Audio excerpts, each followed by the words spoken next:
નમસ્કાર મિત્રો, મારી યુટ્યુબ ચેનલમાં ફરી એકવાર આપનું હૃદયપૂર્વક સ્વાગત છે। આજનો ટોપિક છે મિત્રો કે અત્યારે ઉનાળાની ઋતુની શરૂઆત થઈ ગઈ છે એવું આપણે બધા માનીએ છીએ, પણ આ આપણી માન્યતા તદ્દન ખોટી છે। કારણ કે આયુર્વેદ મુજબ હજુ ઉનાળાની શરૂઆત થઈ જ નથી। અત્યારે હાલ જે ગરમી પડે છે એ માત્ર ને માત્ર વસંત ઋતુની શરૂઆત છે। એટલે કે શિયાળો પૂરો થઈ અને ઉનાળાની શરૂઆત થાય ત્યારે બંને ઋતુનું જે મિલન થાય છે એને સંધ્યાકાળનો સમય કહેવામાં આવે છે। જે રીતે દિવસ પૂરો થાય અને રાતની શરૂઆત થાય સંધ્યાકાળ કહેવામાં આવે છે, રાત પૂરી થાય અને દિવસની શરૂઆત થાય એને સંધ્યાકાળ કહેવામાં આવે છે। આમ અત્યારે હાલ ઉનાળાની શરૂઆત થઈ નથી, ગ્રીષ્મ ઋતુની શરૂઆત થઈ નથી। અત્યારે હાલ માર્ચ અને એપ્રિલ મહિનો એટલે કે વસંત ઋતુ કહેવામાં આવે છે એને આયુર્વેદની અંદર। અને વસંત ઋતુની અંદર તમે જો અત્યારે હાલ બજારની અંદર શેરડીનો રસ વેચાવાની શરૂઆત થઈ ગઈ છે અને મોટા ભાગના લોકો શેરડીનો રસ હોંશે પીવાની શરૂઆત કરી દીધી છે। ઘણા લોકો રાત્રે ચાલવા જાય તો પણ શેરડીનો રસ પીવે છે, ઘણા લોકો સોદના ટાઈમે પણ શેરડીનો રસ પીવે છે। તો શેરડીનો રસ અત્યારે વસંત ઋતુની અંદર બિલકુલ પીવાય નહીં। કેમ ના પીવાય? તો હું ના નથી પાડતો, આપણા આયુર્વેદના ઋષિઓએ હજારો વર્ષોથી આયુર્વેદના ગ્રંથોની અંદર વર્ણન કર્યું છે। તો ઉનાળાની સિઝન એટલે શું?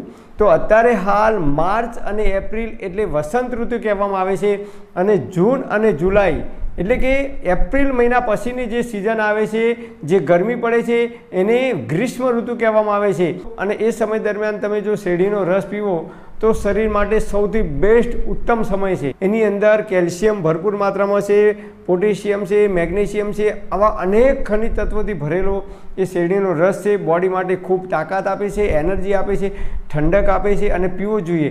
પણ અત્યારે હાલ તમે જો પીશો માર્ચ અને એપ્રિલ મહિનાની અંદર તો એ તમને કફ કરશે।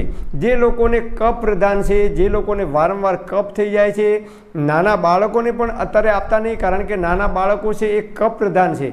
અને જે લોકો ઉંમરલાયક છે, જેમની ઇમ્યુનિટી વીક છે, એવા લોકોને પણ તમે જો શેરડીનો રસ નિયમિત આપશો અત્યારે માર્ચ અને એપ્રિલ મહિનાની અંદર તો એમને કફ થતાં વાર નહીં લાગે।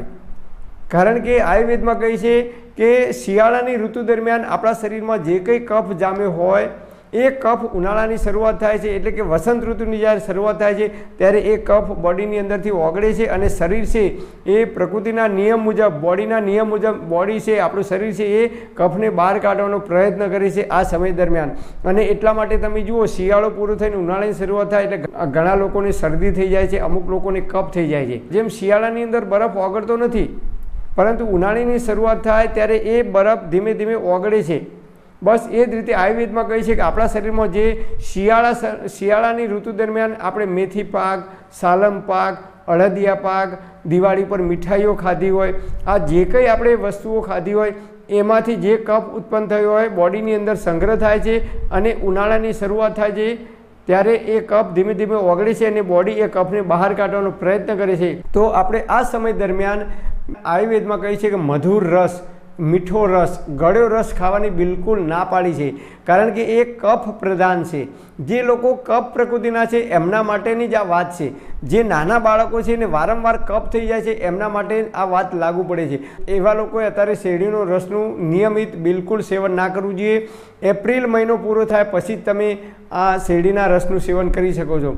અત્યારે હાલ બજારમાં જે શેરડી આવે છે એ લોકો કેમિકલ નાખીને, દવાઓ નાખીને અને રાસાયણિક ખાતરો નાખીને ખૂબ જલ્દીથી બજારમાં ઝડપથી આવી જાય અને વધારે પૈસા મળે એ ઉદ્દેશથી લોકો આજે ઘણી બધી વસ્તુઓ એવી છે સમયથી પહેલાં બજારની અંદર જોવા મળે છે। અત્યારે તમે શિયાળાની અંદર જો તો પણ કેરીનો રસ ફ્રોઝન કરેલો મળી રહે છે, અને જાંબુનો રસ કે જાંબુ તમારે લેવા હોય તો પણ ફ્રોઝન કરેલા મળી રહે છે। આમ અત્યારે કાળા માથાના માનવીએ તમામ માનવતાની હદો પાર કરી અને એવા કેમિકલનું સંશોધન કર્યું છે, દવાઓનું સંશોધન કર્યું છે, રાસાયણિક દવાઓ છાંટીને, કેમિકલ નાખીને, ઇન્જેક્શનો આપીને અમુક વસ્તુઓ એવી છે કે જે સમયથી પહેલાં બજારની અંદર એ લોકો મૂકી દે છે વેચાવા માટે। અને આપણને એવું લાગે છે કે ચલો અત્યારે દ્રાક્ષ આવી તો ખાવી જોઈએ, શેરડીનો રસ આવ્યો તો પીવો જોઈએ, તરબૂચ આવી ગયું બજારમાં તો ખાવું જોઈએ, ટેટી આવી ગઈ તો બજારમાં ખાવી જોઈએ।